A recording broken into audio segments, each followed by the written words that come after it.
button. Okay, so welcome one and all. In today's session of RoboReG Talks, we have with us Zhaoming Xie, an AI intern, engineering intern at Electronics Arts. Zhaoming recently got his doctorate in computer science from the University of British Columbia, where he worked with Professor Michiel van de Panne. His research interests include developing tools from machine learning and control theory for legged robots and physics-based character animation. So before joining UBC, he got his master's in electrical and electronics engineering and mathematics from Georgia Tech, where he worked on simulated character control. So during his master's and PhD, he has interned in both academia and the industry extensively, and these experiences include working at Duke University, NVIDIA, Intel, and currently EA. So without any further delay, to discuss his intriguing research on reinforcement learning for legged robots, I now call upon Xiaomi. So the stage is yours. Yeah, thank you very much for your introduction.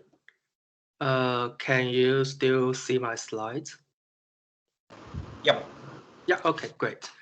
So today I want to just briefly talk about designing reinforcement learning system for legged robots. And as you are aware, I'm Zhaoming Xie from University of British Columbia. Okay, so just to make sure we're on the same page, first let me just briefly introduce what it means to use reinforcement learning to do robot control. So you have a robot and you want to control it to do things that you want. The goal of reinforcement learning is to try to train a policy, which in the era of deep learning is usually parameterized by a deep neural network. So we call this policy pi. And this policy will take the state of the robot. In addition, you can also provide the environment and use that as input to your policy. And then, so the output of the policy is an action that the robot will execute to interact with the environment. In addition, the robot will also provide a reward signal that's a scalar function of your state, etc. And then it will provide this reward to your policy as a signal to optimize the policy. So the goal of reinforcement learning is to let the robot interact with the world and then find the policy that will maximize the sum of the reward over some time horizon. So as you can see, there are many design choices here that you can make to make your to design your reinforcement learning system. So first of all, you need to design your state space. So what kind of input should you use to put inside the policy as input to your policy? And so, for example, you can use the sensory measurements. For example, for legged robot, it will mean the encoders on the joint, also the IMU readings. And if you have camera, then you can use the image from your camera as input to your policy, etc. So another thing that you need to think about is what kind of action space you should use. So for robots, you can generate talks for your motors, or you can use a more high-level abstraction of action. For example, you can command the target drawing for your motors instead of directly commanding the low-level talks. And then this target drawing drawing target will then be transformed into talk by using some simple PD controller, etc. And most important of all, maybe will be what kind of reward you should use to command your to optimize your policy over. So this will turn out to be very important, as you might see later.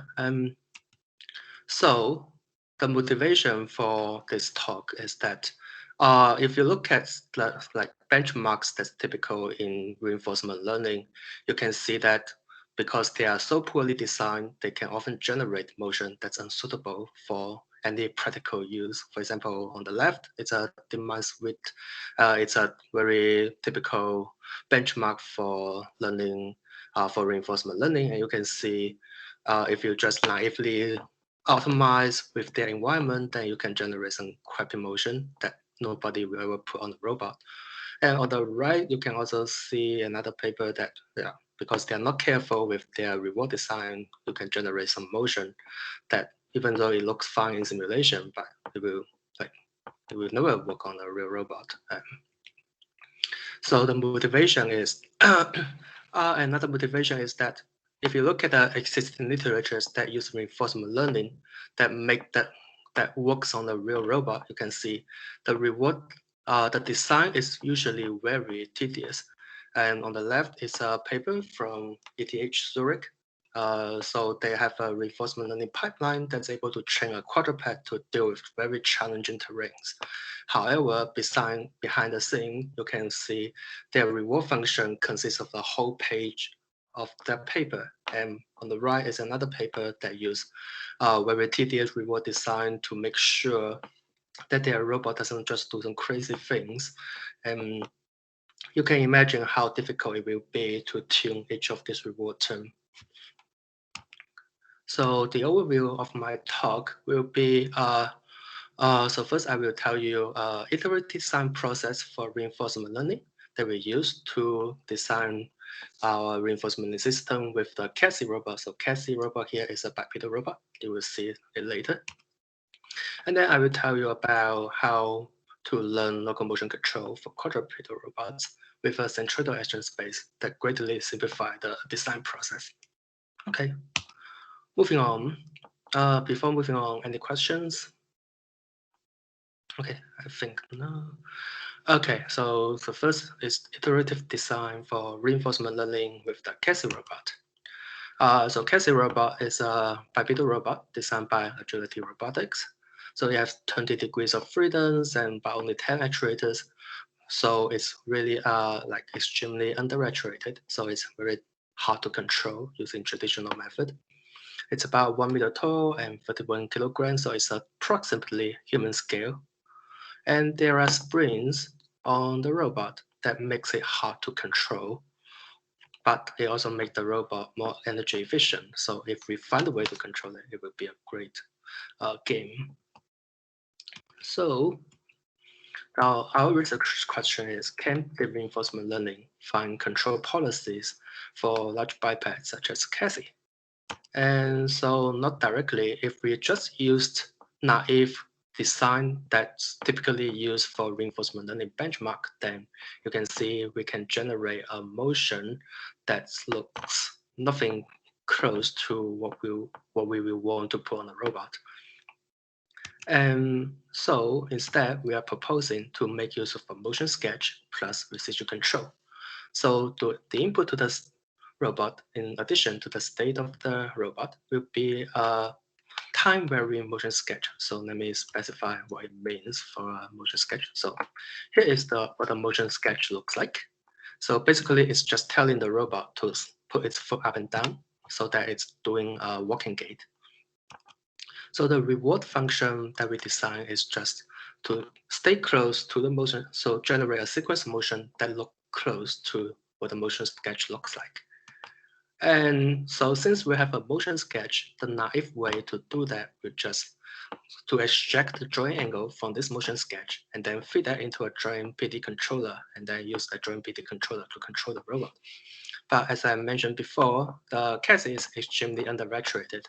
So directly just naively doing PD control will just cause the robot to fall over.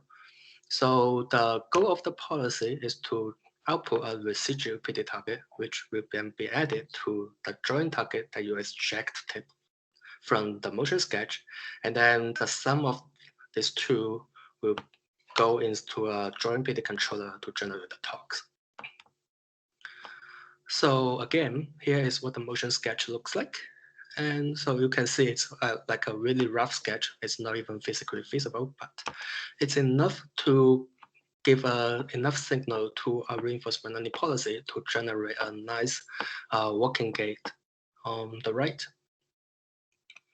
So while this policy looks fine in simulation, but if you look closely, it's actually generating a really shaky motion on the pelvis. And this is also reflected on the real robot when we put a policy on the robot. We don't really care about that in simulation, but it's really harmful to the hardware. So we need to tune our reward function to get rid of this behavior. So the naive way to do that would just be reward tricking. So we have typically when you design your reinforcement system, you have a reward that you design for your task and you optimize your reward to get a policy. then you run your policy on the robot and see whether you like it or don't like it, what you don't like about it. And then you add another reward turn to your original reward so that it penalizes the behavior that you don't want and or reward the behavior that you want additionally. And then you optimize again and you just keep going until you are satisfied with your result. So we try this approach. So we just add another reward that said, please make the pelvis more stable instead of a shaky movement. And well, maybe it's just that I didn't spend too much time tuning the thing, but this is the result that we get when we just naively add another reward turn. So it forgets how to do stepping and it's not really doing a very good job at making the pelvis stable. So instead, what we propose is the iterative design approach, which consists of the following building blocks.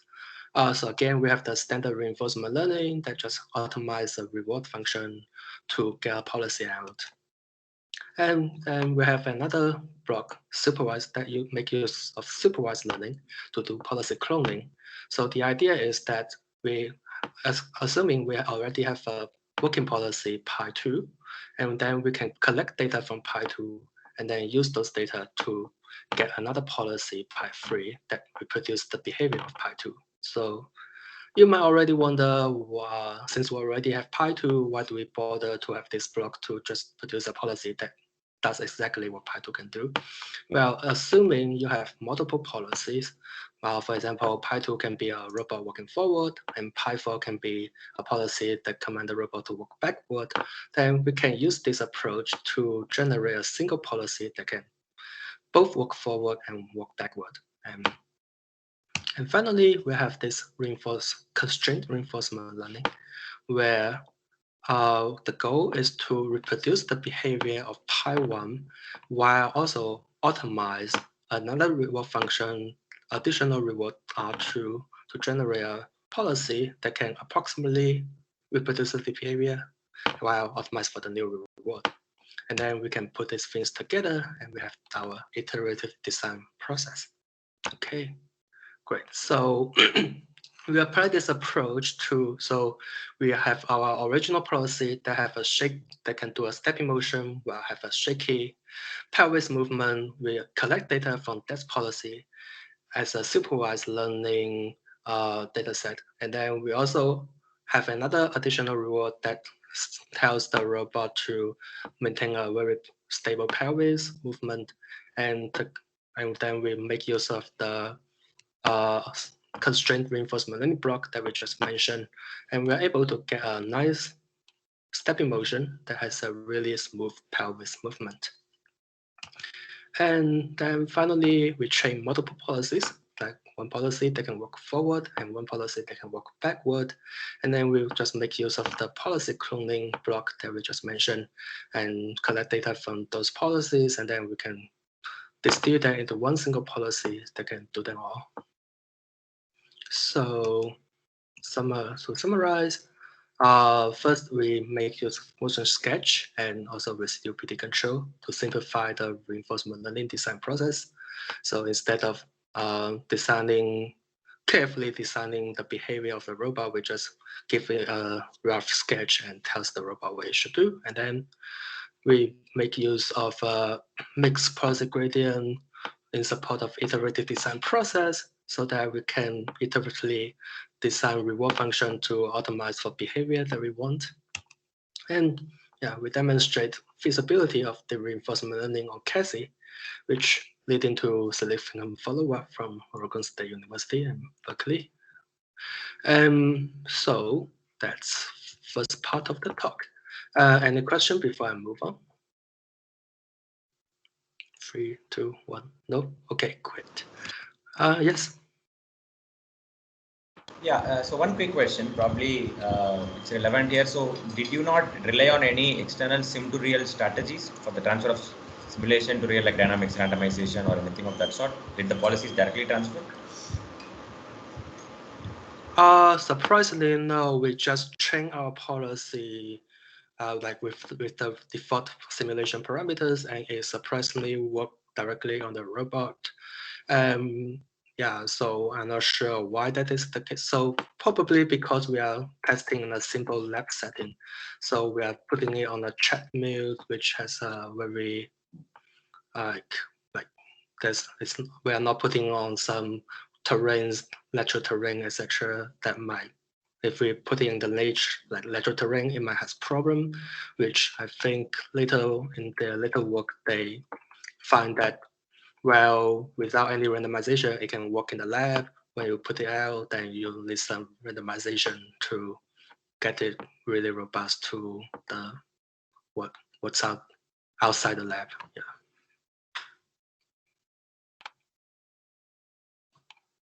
I think there is one more question from Raghav. Yeah, Raghav, please go ahead. Yes, sir. In your policy cloning method, like what do you do to make sure, for example, if multiple policies are antagonistic in nature, so they are not complementary to each other, so will it be possible, like some way or other, to like how to get a single policy from multiple policies? Like certain parameters or certain aspects of them are not complementary. So how do you like exactly execute this thing? So in addition to the state of the robot, we also have a task, like input that indicate what kind of task it's going. So for example, for walking forward, we have a flag that said this policy is designed to walk forward. And for walking backward, we have another flag that said this policy is designed to walk backward. And then because of this flag as input to the policy, so the cloned policy can distinguish between data set that comes from a walking forward policy and walking backward policy. So they won't be mixed, like they won't be mistaken from each other. If that answer the question. Yes, sir. Yeah, just a quick follow-up to that, Zhaoming. So here, what is the benefit of actually, merging all these policies? So apart from the memory, of course, why not just use simply use multiple policies? So did you observe any other benefits? Yeah, so it's mainly about just like making a very compact policy so that you can efficiently query them during execution. So if your compute is fast enough and your computer memory is large enough, yeah, sure, you can just store a lot of policy. Okay, yeah, thanks.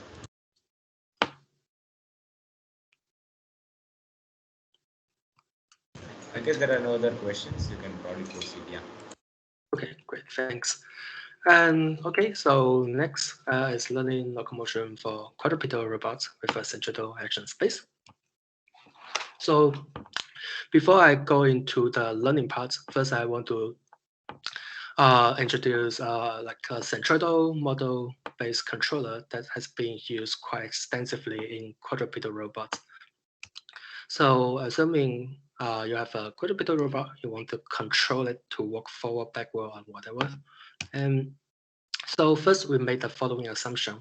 We assume the context sequence is pre-specified. So the robot is actually doing a trotting gait, pacing gait, or walking gait.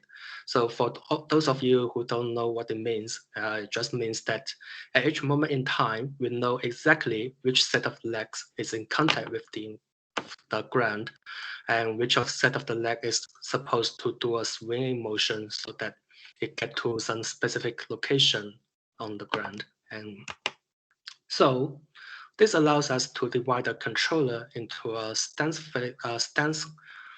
foot controller and a swing foot controller. So for the stance foot controller, meaning for the controller that control the legs that's in contact with the ground, we have a state of the robot as input and also the desired body state of the robot as input. So the body state here consists of the linear position that include X, Y, Z translation in the work coordinate, and also the orientation of the robot, the body of the robot, and also include the linear velocity and angular velocity of the body of the robot. So it doesn't include any of the state of the joint of the robot. So this will then go inside a body PD controller. So the desired body state just tells the robot what kind of orientation we want the robot to have and what kind of desired velocity we want the robot to have. And this will give us a body acceleration. So just linear acceleration and angular acceleration of the body. But because the robot is under-actuated, we cannot just apply any desired body acceleration to the robot. So this will then go into a Qt solver, which will generate a set of foot forces that we want the robot to apply to the ground in order to generate an acceleration that's as close to the desired body acceleration as possible. Okay. So, and then we also have a swing foot controller for foot that's not in contact with the ground, and we want the foot to swing to some desired location. So first we have a foot placement algorithm, and this foot placement algorithm will tell us where we want the swing foot to end up in the future. And we have a position controller that tells us how our foot forces that can guide the foot to the desired position. And then this will then generate a foot forces for the swing foot.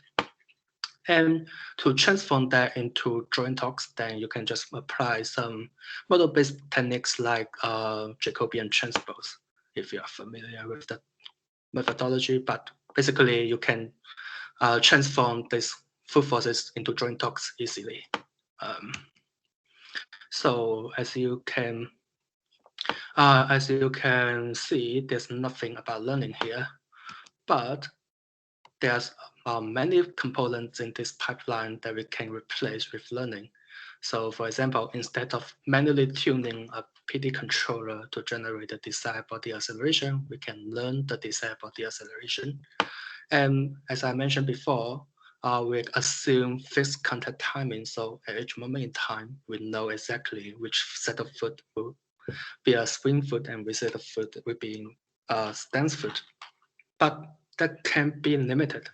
Instead, we might want to learn at each moment in time which set of foot should be swing and which set of foot should be stance.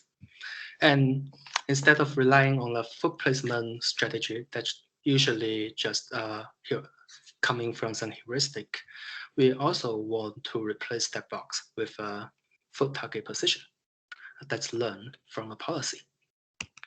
Okay, so the benefit of using reinforcement learning instead of manually tuning all these different components is that compared to just blindly use reinforcement learning with that commands join talks, it allows us to simplify the reward design. So the only input here and the only thing that we need to regularize here is the state of the body, and we don't really care about the joint, the state of the joint, etc. So this greatly simplifies the reward design process because we reduce the state space of the system.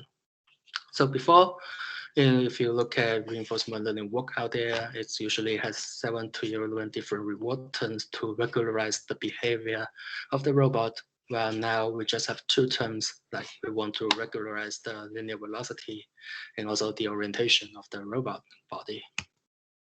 Compared to a model-based control approach only that has nothing about learning, it can generalize to complex scenario. For example, instead of just use the state of the robot as input, then you can also have the state of the environment as input. For example, a height field. Okay, so let me be more concrete here. So first, we have a policy that has no learning components. Everything is hand-tuned heuristic, and we put it on the height, like a regular height field terrain. You can see, like with just heuristic, the robot can work pretty nicely and robustly against this height field. However, if we challenge this heuristic controller with a more complicated terrain, like this stepping stone terrain, then it has a problem. So we try very hard to tune the heuristic policy to work on this terrain, but it just doesn't work. So instead, we replace the body PD controller with a learned controller. And here you can see, now with a learn policy, it's able to deal with this challenging terrain with no problem. And however, it has its limitation. So here we are using a trotting gait, meaning that the diagonal set of pair of the leg will always be moving. And so even though when we command the robot to just move at 0 velocity, it will always still doing this trotting gait, even though that's not the most energy efficient way to do things when your desired velocity is 0. So the most energy efficient way is to just use the standing gait, so meaning don't move at all. And so here we have this policy. I'm not sure why.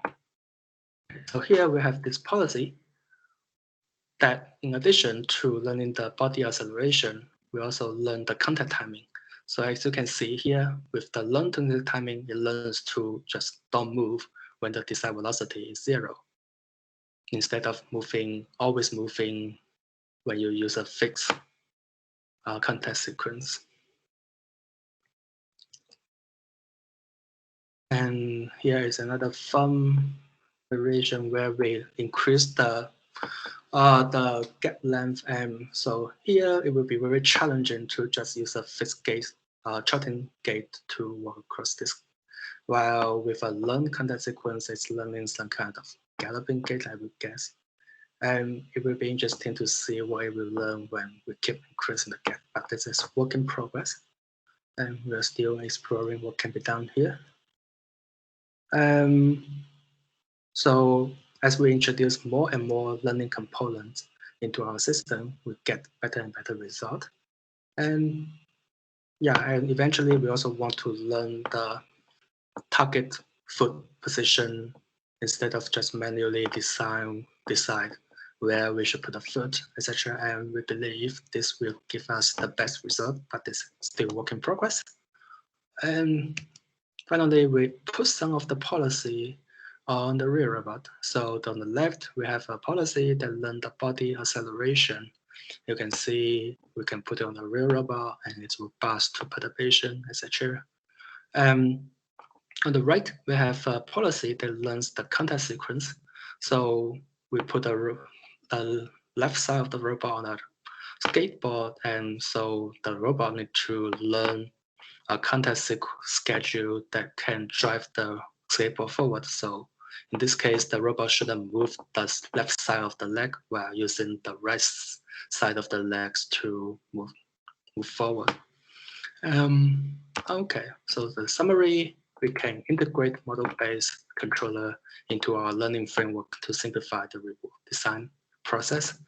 And reduce auto model can be effective for synthesizing policies. So reduce auto model meaning that during training, we can ignore the state of the joint angle, which greatly complicated the reward design, while we just care about the body of the robot, and that's a reduced auto model.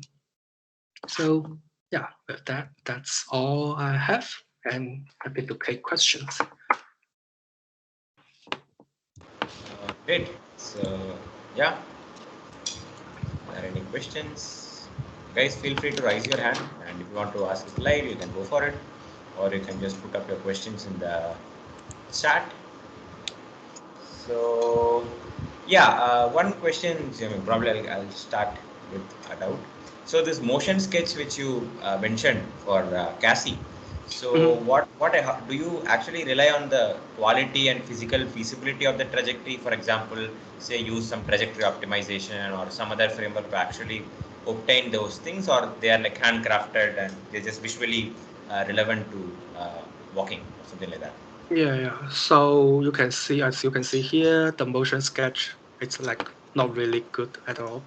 But it's just telling, basically, as long as you tell the robot you should put the leg up on the like you should put the leg up and down in sequence, that will be good enough to tell the robot you want tell the robot to use a walking gait to walk forward, backward, etc. So you don't really need a trajectory optimization to generate physically feasible trajectory. It might be greatly useful for the policy if you provide the higher quality motion instead of this like low quality motion. So okay, so this is just manually tuned or got like yeah, that's right. okay, great. Okay, any other questions? There is a question, I guess, from Yes, please go ahead. Hello. Hey, Yeah, so like my question was that in your for quadruped robots you had these two frameworks wherein there was one for stance and one for swing, one controller for stance and one controller for swing. So like couldn't you just make it like initially as you had in for Cassie, do policy cloning wherein you get both of them, like for both of them you have a single policy like as you did in policy cloning. So instead of having that.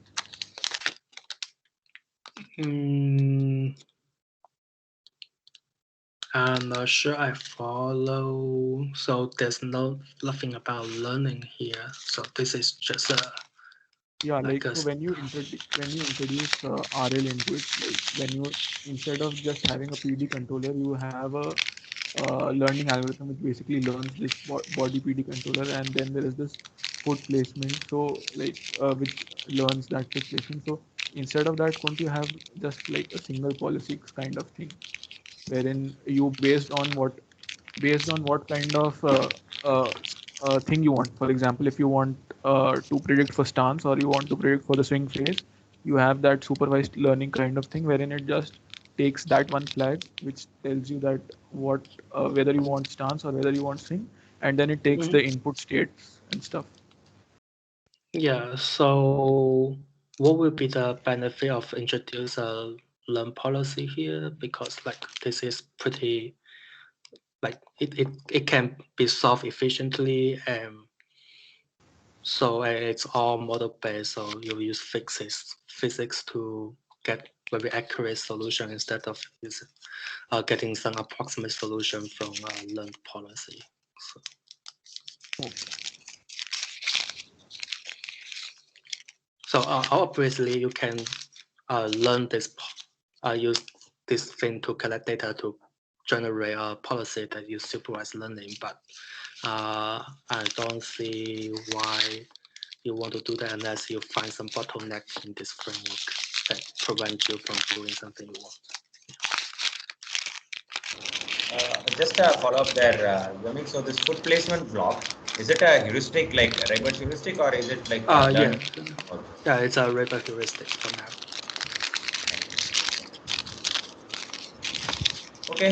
Any other questions, guys? Let's go ahead and ask now. None. Okay. So one more question, Zhaoming, probably that is not something that you shared with us here, but as it's normally known, getting these RL policies to work is an art. It itself requires a lot of, background works like maybe tuning reward functions, reward shaping, or, the quality of the simulators. So personally, working with this transfer, and I'm also familiar that you also had another work in dynamics randomization, right?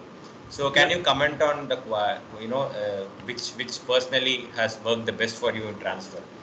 Techniques like having a reasonable simulator and then dynamics randomization or an accurate simulator. So what exactly do you think is more important for hardware transfer of these policies?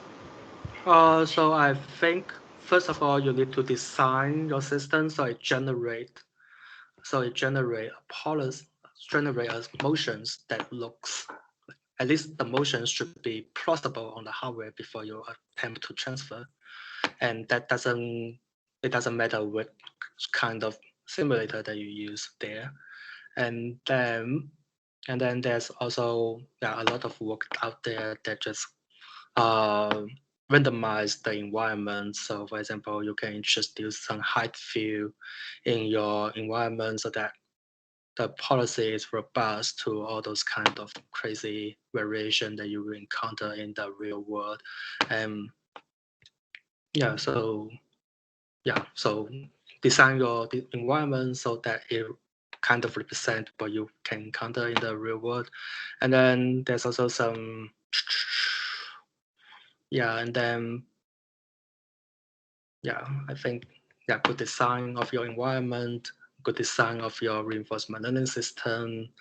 I think that alone should already give you a very good good transfer result. And then you also need to be you should know your system really well, instead of saying it's like, if you change your policy and it works fine in simulation, and then you transfer that, you put that on the real robot, it doesn't work.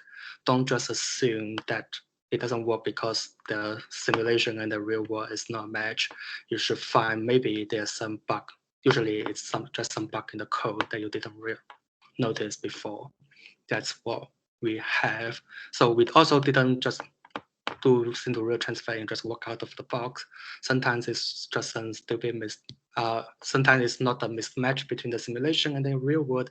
Sometimes it's just like your state estimation has a bug that give a very wrong state estimate of the robot, and etc. And we find usually it's not a simple real gap that's the problem. That's your code has some problem. At least my code has some problem mostly. And so. Okay, got it. So is there any other questions waiting? Something. Okay, so in this approach, I think one more thing I wanted to know is like, have you extended this framework to more agile and dynamic motions? Like if you see mini cheetah, right?